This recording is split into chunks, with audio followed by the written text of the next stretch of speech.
কিয়ামতের মাঠের বিচারের দিন আল্লাহ যুবককে দর্শক বানাবে। দর্শক, হুজুররা যদি কয় দর্শক আবার কোত্থেকে পাইল, চলেন হাদিস দেই।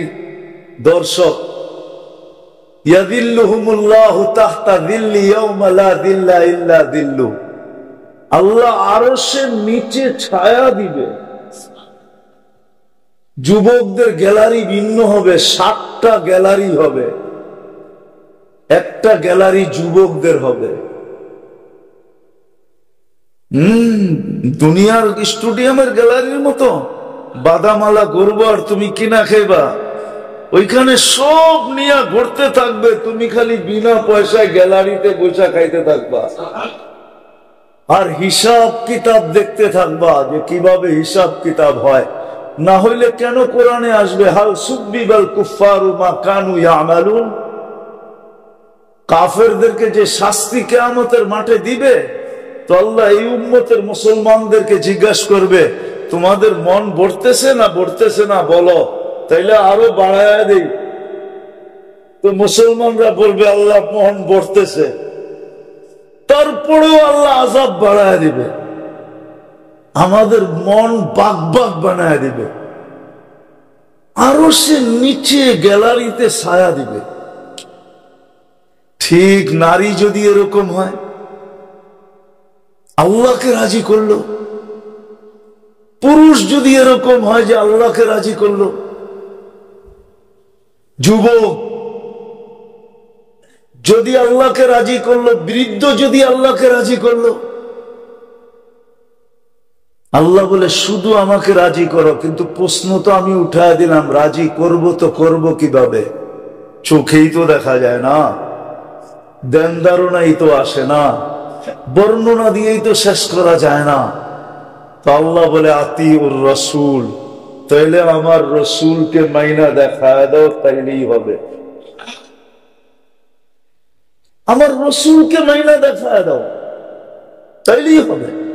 আমার রসুলকে মানো, তাইলেই চলবে। মান আতা'আর রাসূল ফাকাদ আতা আল্লাহ, কোরআনের ঘোষণা।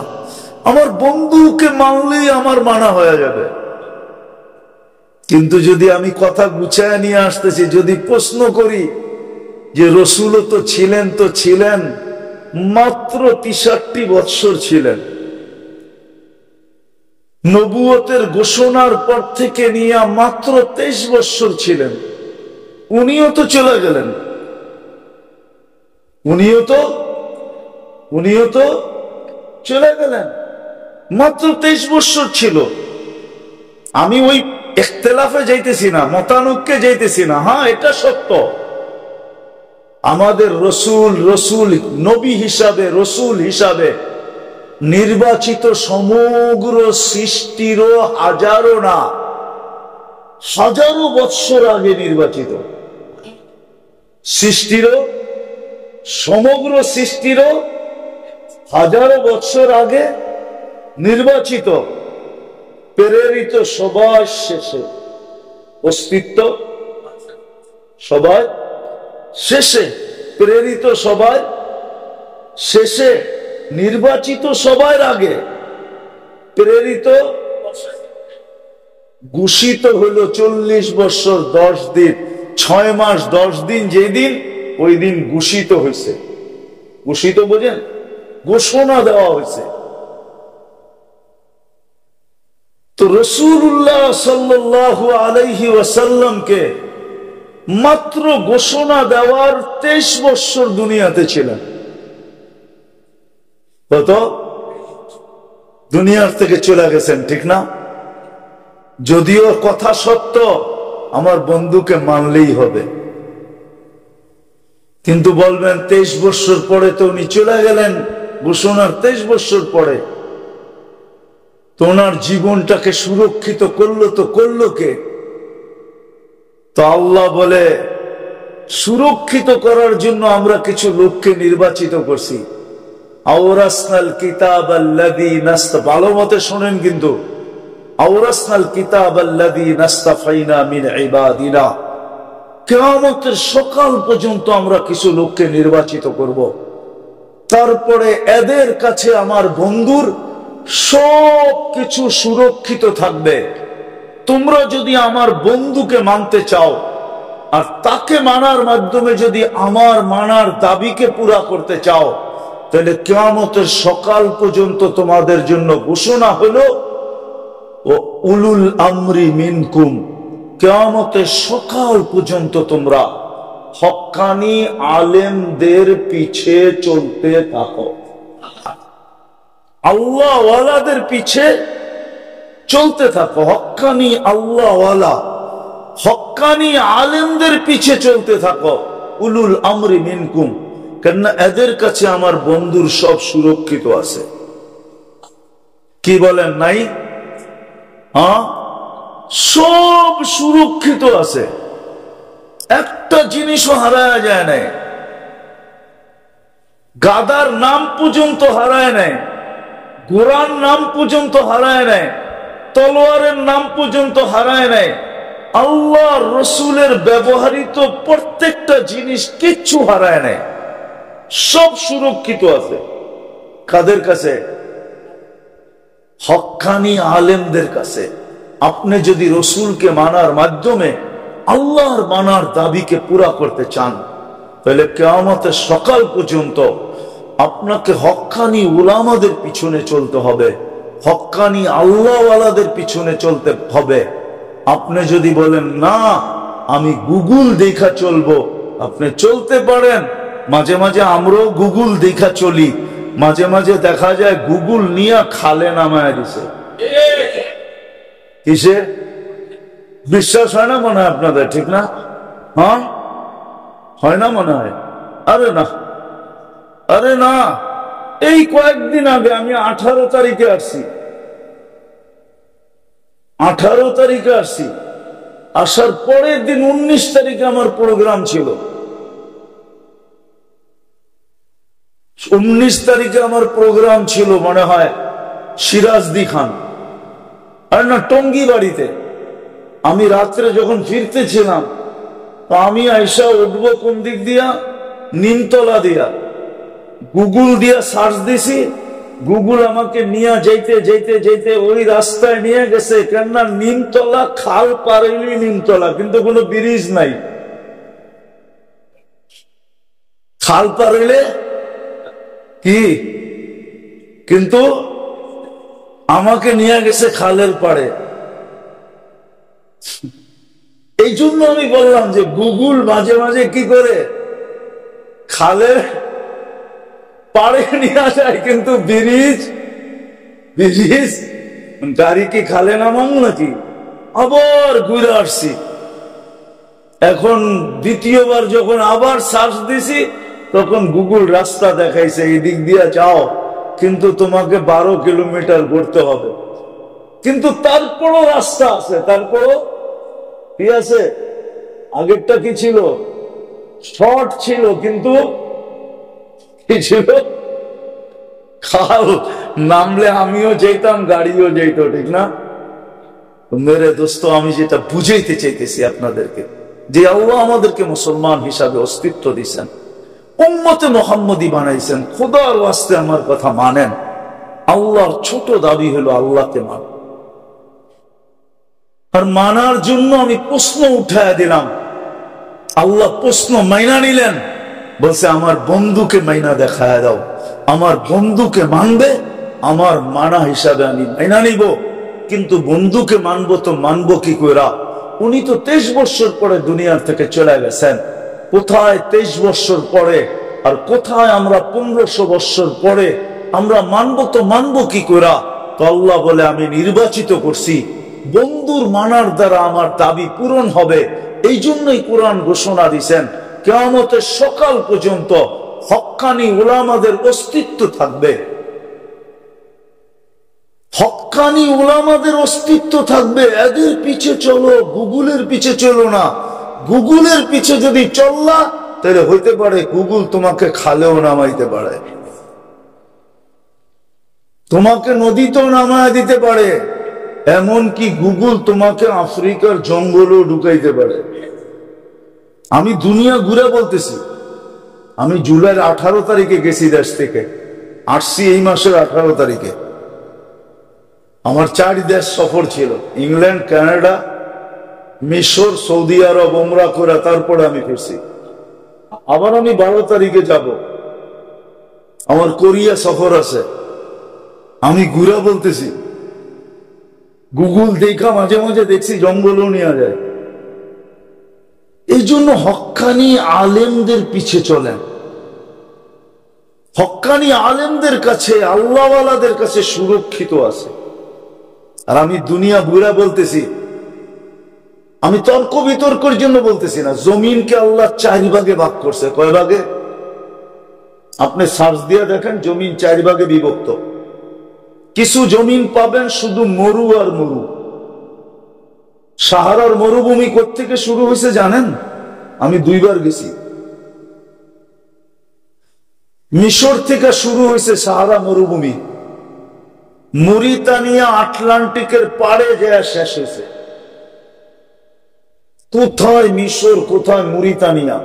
এটা পুরা মিশর, মরিতানিয়া, টিউনেসিয়া, জাজায়ের, মালি, মরক্কো, এই 5টা দেশ অর্ধেকের বেশি মরুভূমি, সাহারা মরুভূমি। আইনুস সাহারা বলে আরবিতে। মরুভূমির চোখ আছে, চোখ। ওই চোখ হইল মরিতানিয়ায়। আমি নিজে সফর করছি, 2 বার করছি।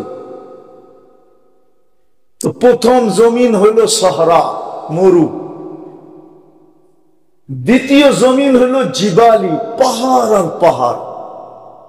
সৌদি আরবে যেদিকে যাবেন ওইদিকেই পাহাড়। আর গেছেন যারা চাকরি করে ওদেরকে জিজ্ঞেস করেন, পাহাড় আর পাহাড়, সবুজহীন পাথরের পাহাড়। আর আরেকটা হলো জমিন বাহারি, সমুদ্র আর সমুদ্র। কি আমেরিকা কানাডার 2 দিকে কি সমুদ্র না? একদিকে আটলান্টিক, একদিকে প্রশান্ত। ইন্দোনেশিয়া 17,800 দ্বীপ। আমি 4 বার গেছি, 4 বার না 6 বার গেছি। এখানে পানি আর পানি, শত শত হাজার হাজার দ্বীপ। তো কিছু আছে যেটাকে বলে বাহারি, সমুদ্র মাতৃক দেশ। কি আমি এমন দেশও দেখছি সমুদ্র মাতৃক, ঘুরতে 2.5 ঘন্টা লাগে। কত? আমি নিজে ঘুরছি। মরিশাস ঘুরতে লাগে 2 ঘন্টা গাড়ি দিয়া পুরাটা। রিউনিয়ন ঘুরতে লাগে 2.5 ঘন্টা পুরাটা। এরকম আরো ছোট ছোট দ্বীপ আছে। আর তৃতীয় জমিন হইল সমতল। কি এটা হলো আমাদের দেশ সমতল, ইন্ডিয়া সমতল, পাকিস্তান সমতল। তো জমিনকে আল্লাহ 4 ভাগে ভাগ করছেন। আর 4টার ভিতরে মানুষ থাকে। এক একটা সংস্কৃতি আরেকটার সাথে মিলবে না। আমি ঘুরে বলতেছি আপনাকে, একটা সংস্কৃতি আরেকটার সাথে মিলবে না। আপনি এইখানে যেরকম জীবনযাত্রা, মরুভূমিতে এরকম জীবনযাত্রা কোনোদিন সম্ভব না। কোনোদিন সম্ভব না। আমাদের দেশে যে জীবনযাত্রা, মরুভূমিতে এই জীবনযাত্রা সম্ভব না। আমি 18 তারিখে আসতেছিলাম, 2 ঘন্টা আমার ফ্লাইট ডিলে ছিল। আমি জিজ্ঞাসা করলাম, কাছের লোক ছিল সবাই পরিচিত। তা আমি জিজ্ঞাসা করলাম কেবিন ক্রুকে যে 2 ঘন্টা ডিলে কেন? দুলু জ্বর চলতেছে এই জন্য 2 ঘন্টা ডিলে। কি দুলু জ্বর চলতেছে? প্লেন নামেও না উঠেও না। আমি বলি 2 ঘন্টার দুলু জ্বর? আমি তো 2 বার পড়ছি 1 সপ্তাহ দুলু জ্বরে। 1 সপ্তাহ ধুলার ঝড়ের ভিতরে ছিলাম। শুধু বাহিরে 1 ইঞ্চি দেখা যায় না। ঘরের ভিতরে বন্ধ ছিলাম, জানলা কপাট সব বন্ধ করা, কিচ্ছু দেখা যায় না।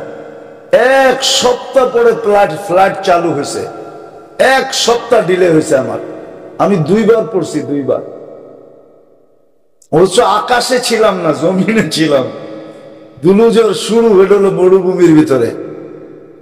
এটা এই জন্যই বলতেছিলাম যে ওই সমস্ত দেশে চলার জন্য আপনি গুগল দিয়ে চলতে পারবেন না, ওলামাদেরকে জিজ্ঞাসা করে চলতে হবে। আমি কি করব এখন বলেন? আপনি গুগল দিয়ে চলতে পারবেন না, কসম খোদা। ওই মরুভূমিতে যদি আপনি অবস্থায় পড়ে গেলেন, তাহলে আপনাকে গুগল দিয়ে আপনি চলতে পারবেন না। আপনাকে ওইখানের আলেমদেরকে জিজ্ঞাসা করতে হবে আমি কিভাবে চলবো। আলেমরা বলবে এইভাবে চলো, তাইলে আপনি বাঁচবেন, নাইলে মরে যাবেন। সামুদ্রিক মাত্রিক দেশ, ওইখানে যদি আপনি অবস্থার শিকার হয়ে যান, ওইখানে কয়েকদিন থেকে যান। হ্যাঁ, গেলেন আর চলে আসলেন এটা না, কয়েকদিন থাকলেন, তাহলে আপনি আলেমদেরকে জিজ্ঞাসা করতে হবে আমি এইখানে কেমনে চলবো। আলেমরা যেইভাবে বলে ওইভাবে চলতে হবে, নাইলে আপনি না খায়া মরে যাবেন। ঠিক পাহাড়ি এলাকায় যদি আপনি একবার ফাইসা গেলেন, আর যদি ওইখানে আপনি গুগল দেখা চললেন, আপনি চলতে পারবেন না। আপনাকে ওইখানের আলেমদেরকে জিজ্ঞাসা করতে হবে আমি তো এখানে ফাইসা গেলাম, কিন্তু আমার তো চলতে হবে, আল্লাহকে রাজি করতে হবে, রসুলকে রাজি করতে হবে, আমি কিভাবে চলবো? তো আলেমরা বলবে তুমি এইভাবে চলো, তাইলে তুমি পাওয়া যাবে। তখন আমার এই বিবেক বুদ্ধি বিদ্যা খাটাইলে চলবে না, আমার গুগল চলবে না, ওইখানে আলেমদের শরণাপন্ন হলেই আমি বেঁচে যাব। ঠিক সমতল এরকমই। এই জন্যই 4 ভাগে বিভক্ত করছেন। 4 ভাবে বিভক্ত করছেন। এই জন্য জমিন দেখা, জমিনের ভৌগোলিক অবস্থা দেখা। আমি সফর করছি তো, আমি 2 বার গেছি সাহারা মরুভূমিতে। একবার মনে হয় প্রথমবার ছিলাম মনে হয় মাসের কাছাকাছি, 3 সপ্তাহ ছিলাম। দ্বিতীয়বারও ছিলাম এরকম 3 সপ্তাহের মতো। কিন্তু আমার এই কথা বুঝে আসছে ওইখানে যাওয়ার পরে, যে এইখানে আলেমদের কথা না বুঝলে চলবে না। কেননা পানির এতটুকু কিল্লাত, ওইখানে পানি এত শর্ট। হুজুররা কইলে আবার রাগ হয়ে যায় কিনা যে আপনিও এই কাম করছেন নাকি। পানি এত শর্ট, শুধু উঁচু করার সময় একবার করে ধোয়া যায়, ফরজ আদায় করা যায়। কি একবার করে পানির এরকম শর্ট। এখন আপনি যদি বলেন যে আমি একবার করব কেন, হাদিসে তো বলে 3 বার করতে, ঠিক না? কি 3 বার করতে বলে না? একবার করব কেন? তখন আপনি আলেমদেরকে জিজ্ঞাসা করতে হবে, ওই বাইরে করে দেখাবে একবার সহি আছে। আলেমদের শরণাপন্ন হতে হবে। এই জন্য যেই কথা আমি বলতেছিলাম, আল্লাহকে রাজি করা আমাদের জীবনের উদ্দেশ্য। কিন্তু আল্লাহ রাজি করব কি করে? আল্লাহ সহজ করছেন, আমার বন্ধুকে রাজি করলেই আমি রাজি। কিন্তু বন্ধুকে রাজি করার জন্য আল্লাহ কি পদ্ধতি রাখছেন, যে কিয়ামত পর্যন্ত তো বন্ধুকে আল্লাহ জীবিত রাখবেন না, আর রাখেনও নাই। 63 বছর বয়সে দুনিয়ার থেকে চলে গেছেন।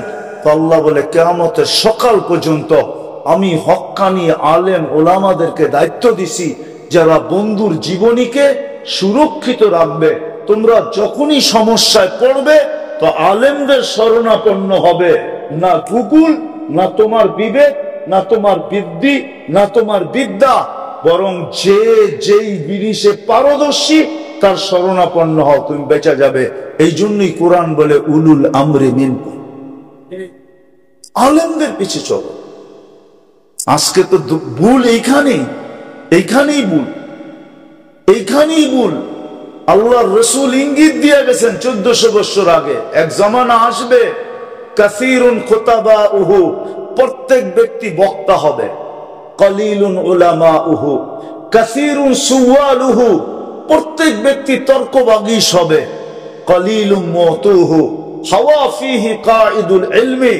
প্রত্যেক ব্যক্তি বিদ্যাকে নিজের স্বার্থ সিদ্ধির জন্য ব্যবহার করবে, বিদ্যার আলোকে চলবে না। তো বলছে ফল কি দাঁড়াবে? উমি ইদা উমিতাতিস সালাহ, তখন আমার উম্মতের জীবন থেকে নামাজ মরা যাবে। কবিলাতের রসা, সর্বক্ষেত্রে ঘুষের প্রচলন চলবে। তো সাহাবী রাসূল হারেস রাদিয়াল্লাহু তাআলা আনহু জিজ্ঞাসা করছে, আমি বাঁচবো কি করে? আন্নাজা ওয়ান্নাজা ওয়াইহাকা ইয়া হারেস সুম্মান নাজা। তুমি নাজাতের রাস্তা যেটা আমি বলে গেলাম, ওই নাজাতের রাস্তার উপরে তুমি দাঁড়ায় থাকো, নাজাতের রাস্তার উপরে চলতে থাকো, তুমি বেঁচে যাবে। আজকে মেরে দোস্ত সত্য এটাই, সত্য এটাই যে আমরা আলেমদের পিছনে চলতে চাই না, আলেমদের পিছনে চলতে চাই না। দুনিয়ার ব্যাপারে তো আরেকজনের কান্দে বন্দুক রেখা চালাইতে চাই, আরেকজনের মাথায় লবণ রেখা বড়ই খাইতে চাই। এটা কিন্তু ছিল এইখানে যে আলেমদের কান্দে বন্দুক রেখা তুমি চালায়া দাও, আলেমদের মাথার মধ্যে লবণ রেখা তুমি বড়ই খায়া গেল, আলেমরা যেরকম বলে এরকম চলো। এইটা প্রযোজ্য ছিল আলেমদের ব্যাপারে, কিন্তু আমরা আলেমদের ব্যাপারে এটা চালাই না, চালায়া দিছি দুনিয়াওয়ালাদের ব্যাপারে। কমদের কান্দে বন্দুক রেখা চালায়া দাও, আর এটা আলেমদের কান্দে রেখা চালায়া দেন, আপনি বেঁচে যাবেন। সত্য এটাই। শেষ কথা যেটা বলতেছিলাম, আজকে আমার কথা বুঝে আসবে না, কালকে বুঝে আসবে। যদিও দুনিয়ায় নিয়ম আছে, গ্যারান্টি নাই। দুনিয়ায় শুধু নিয়ম আছে। ফাঁসির আসামি যদি রাষ্ট্রপ্রধানের কাছে যদি মাপ চায়, এটা হলো সর্বশেষ। মাপ চাওয়াটা হলো সর্বশেষ দুনিয়ার সিদ্ধান্ত যে তোমার ফাঁসি অনিবার্য। কিন্তু একটা রাস্তা তোমার জন্য খোলা আছে, সেটা হলো তুমি প্রেসিডেন্টের কাছে মাপ চাইতে পারো, জীবন ভিক্ষা চাইতে পারো। কিন্তু কোনো গ্যারান্টি দেয় নাই যে সে জীবন ভিক্ষা দিতে বাধ্য। কিন্তু আল্লাহ তো গ্যারান্টি দিছেন, মানুষ তো দেন নাই। কোন দেশের সরকার গ্যারান্টি দেন নাই যে আমার কাছে যে মাপ চাবে তাকে মাফ করে দিব। বরং নিয়ম আছে বটে, তুমি সর্বশেষ চেষ্টা করে দেখতে পারো প্রেসিডেন্ট তোমাকে মাফ করে কিনা। কিন্তু আল্লাহ গ্যারান্টি দিছেন যে কিয়ামতের দিন তিন ধরনের লোক যার ব্যাপারে মাপ চাবে, আমার কাছে মাপ চাবে, আমি তাকে মাফ করে দিব, ওই ব্যক্তিকে মাফ করে দিব। এক নম্বর হলো আল আম্বিয়া, সুম্মা শুহাদা, সুম্মাল উলামা। উলামারা যাদের পক্ষে আমার কাছে মাপ চাবে, মাপের আবেদন করবে, আল্লাহ আজকে গ্যারান্টি দিতেছেন যে আমি তাদেরকে মাফ করে দিব। হাফেজ যার পক্ষে মাপ চাবে, যেই 10 জনের পক্ষে মাপ চাবে, কদ ওয়াজাবা লাকুমুন নার, জাহান্নাম ওয়াজিব হয়ে গেছে। হাফেজ যদি বলে আল্লাহ এই 10 জনকে আমাকে দেন, আমি এদের হয়ে আপনার কাছে মাপ চাইতেছি, তো আল্লাহ বলে আমি 10 জনকে হাফেজের হাতে উঠায় দিয়ে দেব। একজন আলেমের হাতে আল্লাহ 400 জন দিবে। একজন আলেমের কোটা হইল কয়জন? 400 জন। 400 জনকে সে সুপারিশ করে নিয়ে যাবে। আমরা শুধু শুধু আপনাদেরকে বলতেছি না যে আলেমদের সাথে চলেন, আলেমদের কথা মতো চলেন, আলেমদের পিছে চলেন, আলেমদের কাছে জিজ্ঞাসা করে চলেন, এদের কান্দে বন্দুক রেখা চালান। কিয়ামতের দিন জিজ্ঞাসা করলে বলবেন এদের পিছে চলছি, এদেরকে জিজ্ঞাসা করেন। কেন নিজেরটা নিজের কাঁধে নিতে যান? এই জন্য মেরে দোস্ত কথা শেষ, যদি বুঝে আইসা থাকে। আজকে ভুল এটাই, আমাদের উচিত ছিল আমাদের আলেমদের পিছে চলা, আলেমদের কাছ থেকে জিজ্ঞাসা করা চলা। হ্যাঁ, আমি লন্ডনে বলতেছিলাম যে দুনিয়ার সবচেয়ে বড় ভুল বর্তমানে, আল্লাহর হুকুম ছিল তুমি শরীয়তের অধীন চলো, কিন্তু এখন আমরা বিবেক বুদ্ধির অধীন করে দিছি শরীয়তকে, যে বুঝে আসলে চললাম, নাইলে চললাম না। না, শরীয়তকে, বিবেক বুদ্ধি বিদ্যাকে শরীয়তের অধীন করেন, আলেমদের কাছ থেকে জিজ্ঞাসা করা চলেন। জীবনটা বড় ছোট, 60-70 বৎসর, চলে যেতে হবে, চলে যেতে হবে এক ভয়ঙ্কর জায়গায়, আর ফিরে আসা যাবে না। এই জন্য সবার কাছে দরখাস্ত, আসেন আজকে আমরা এই মজলিস থেকে অঙ্গীকার করি যে আমরা আলেমদের কাছে জিজ্ঞাসা করা চলবো, আলেমদের সাথে চলবো, আলেমদের পিছে চলবো। রাজি? পাক্কা? বিলকুল? নামান নামান। আর একটা কথা শেষ, আজকের থেকে নামাজ কেউ ছাড়ব না। পুরুষরা শিখবো, মা বোনদেরকে শিখাবো। পুরুষরা শিখবো, মা বোনদেরকে শিখাবো, মা বোনদেরকে শিখাবো। আমাদের মা বোনরা যদি দিনদার হয়ে যায়, খোদার কসম, তাহলে এই কথা যদি সত্য হয় যে একজন শিক্ষিত মা দাও, আমি শিক্ষিত একটা জাতি দিব। আমি বলবো একজন দিনদার মা দেন, আমি একটা দিনদার দুনিয়া দিব। দুনিয়া, জাতি না, দুনিয়া দিব। একজন মা ইচ্ছা করলে একটা দুনিয়াকে দিনদার বানাইতে পারে। আলহামদুলিল্লাহ। এই জন্য আমরা শিখবো আলেমদের কাছ থেকে, আর মা বোনদেরকে শিখাবো। যত বেশি দিনের পরিবেশ হবে, মেরে দোস্ত, সমস্ত বিপর্যয়ের থেকে বাংলাদেশ বাঁচে কেন জানেন? কেন জানেন? আমার কথা মতো আপনারা মানবেন না, আমি ঘুরে বলতেছি। ওই যে হুজুর বলতেছিল না, যদিও আল্লাহ যেন আমার ভিতরে অহংকার না দেয়, কোরআনের এরকম কোন ইতিহাসের জিনিস নাই যেটা আমি চোখে না দেখছি, আর একবার না একাধিকবার না দেখছি।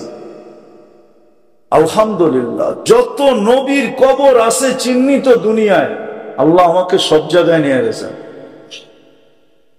১৬ লক্ষ সাহাবীর ভিতর থেকে গুনতে হবে আমাকে, হয়তো ২-১ হাজার বাদ আছে, বাকি সব আমার চোখে দেখা শেষ। কোরআনে যত কাহিনীর কথা আছে সব জায়গা আমার দেখা শেষ। আমি দেখা আপনাদেরকে বলতেছি, বাংলাদেশ বিপর্যয়ের থেকে বাঁচা যায়। দুনিয়া ভাবছে, পাবে যে মনে হয় বিপর্যয় হয়ে শেষ হয়ে যাবে, কিন্তু আল্লাহ বাংলাদেশকে কুদরত দিয়ে বিপর্যয়ের থেকে বাঁচায় দেয়। কি যেখানে পানি হয়েছে, ওরা যা দেখছে, ওরা কল্পনাও করতে পারে না যে বাংলাদেশের মানুষ আমাদের সহযোগিতার জন্য এরকম ভাঙ্গা পড়বে। ওটা কল্পনা তো দূরের কথা, ওদের স্বপ্নেও জানা ছিল না, ওরা স্বপ্নও দেখে নাই। এখন পর্যন্ত মানুষ যাইতেছে, ঠিক না? না আপনারা জান নাই, না সহযোগিতা করেন নাই? এখনো চলতেছে, ঠিক না? না চলতেছে না?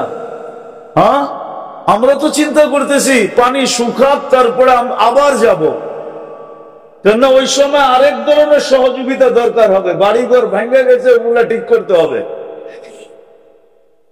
ওরা জীবনও ভাবে নাই। দুনিয়া তাক লেগে গেছে, তাক। তাক লেগে গেছে যে এইটা কি, 18.5 কোটি মানুষ এইখানে ভাঙ্গা পড়ছে। কি 64 জেলা, পানি ঢুকছে কয় জেলায়? দূর মিয়া, আসল পানি ঢুকছে 3-4 জেলায়, ঠিক না? অথচ দুইজনে বইয়া পাশাপাশি খাইছে, একটু পরে ঠোঁটের ঠোঁট লাগাইছে। আমগো পোলাপানরা তো 14 তারিখে খালি ফুল দেয়, হোটেলে নিয়ে খাওয়ায়, ঠিক না? আবার পার্সেল দিয়া দেয়, ঠিক না? পারে না কিচেনে যে কলচাটা বাইর করে বুনা করে ওরে পার্সেলে দিয়া দিতে, এটাও চায়, পারে না কিন্তু, ঠিক না? কিন্তু এখানে তো স্বামীর বিল স্বামী দেয়, স্ত্রীর বিল স্ত্রী দেয়। আলহামদুলিল্লাহ। বাংলাদেশ এক জেলায়, যদি এর আগে হয়েছিল সিলেটে, ঠিক না? গেছেন আপনারা না জান নাই? পাঠাইছেন না পাঠান নাই? সারা দুনিয়া তাক লেগে গেছে, এটা কি? পানি ঢুকলো 4 জেলায়, আইসা পড়লো 60 জেলা, 60 জেলার মানুষ চলে আসছে। মানুষ হয়েছে কয়জন? 18 কোটি মানুষ ভাঙ্গা পড়ছে। এখনো যে দেখেন হাইওয়েতে কত গাড়ি যাইতেছে ওইখানে, ত্রাণ নিয়ে যাইতেছে, এখনো যে দেখেন। কেউ নোয়াখালী ঢুকতেছে, কেউ কুমিল্লা ঢুকতেছে, কেউ লক্ষ্মীপুর ঢুকতেছে, কেউ ফেনীতে ঢুকতেছে, ঠিক না? এখনো চলছে। এই বরকতওয়ালা দেশ কোথায় পাবেন আপনি? দুনিয়া ভাবছিল বিপর্যয় হয়ে যাবে, কোনো বিপর্যয় না। আলহামদুলিল্লাহ, সুম্মা আলহামদুলিল্লাহ, বিপর্যয় কাইটা উঠা যাবে, ঠিক না? আর বিপর্যয়ের কথা বললাম না। দুনিয়া ভাবে বাংলাদেশে বিপর্যয় হবে, কিন্তু হবে না। কেন? আপনি এই মাটিকে চিনেন না। এই মাটির কদমে কদমে ওলামা। আপনি জানেন না রাত্রে কত হাজার ওলামা চোখের পানি জড়াইতে থাকে? আপনি জানেন না 40,000 হেফজোখানার ছেলেরা রাত্র 4টায় উঠা, আজানেরও 1 ঘন্টা আগে উঠা কোরআন, আল্লাহকে, আল্লাহর কালাম পড়তে থাকে। আল্লাহ ওদের সাথে কথা বলতে থাকে। কোরআন না, আল্লাহ কথা বলে বাচ্চাদের সাথে।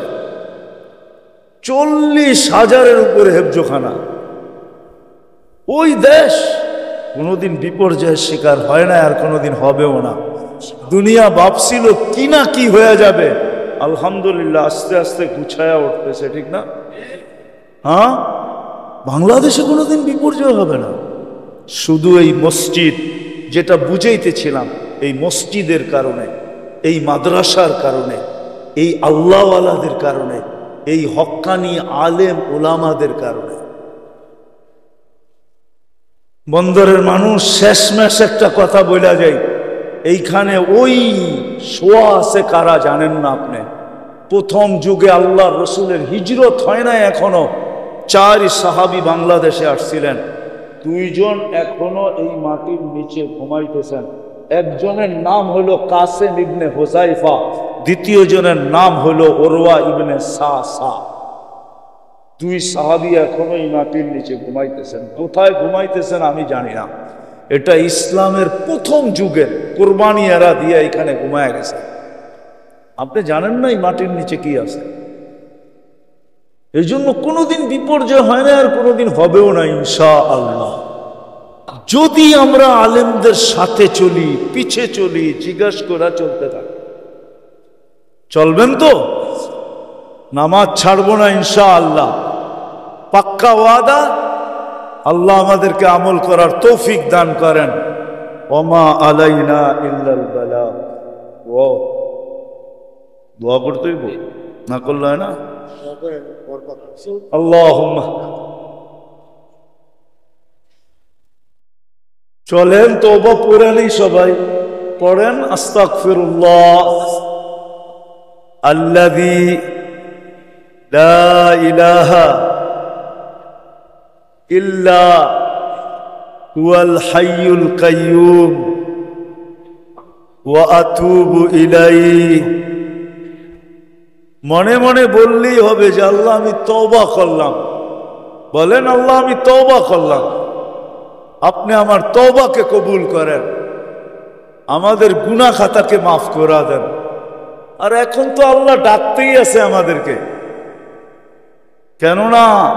কেননা রাতের 3 ভাগের 1 ভাগ বহুত আগে অতিবাহিত হয়ে গেছে। 3 ভাগের 1 ভাগ যখন অতিবাহিত হয়ে যায়, এটাই তো বেনিফিট, এটাই বড় বেনিফিট। এই উম্মতের জন্য আল্লাহ প্রথম আকাশে চলে আসেন, আর আয়েশা ডাকতে থাকেন হাল মিন মুস্তাগফির ফাগফির আলা।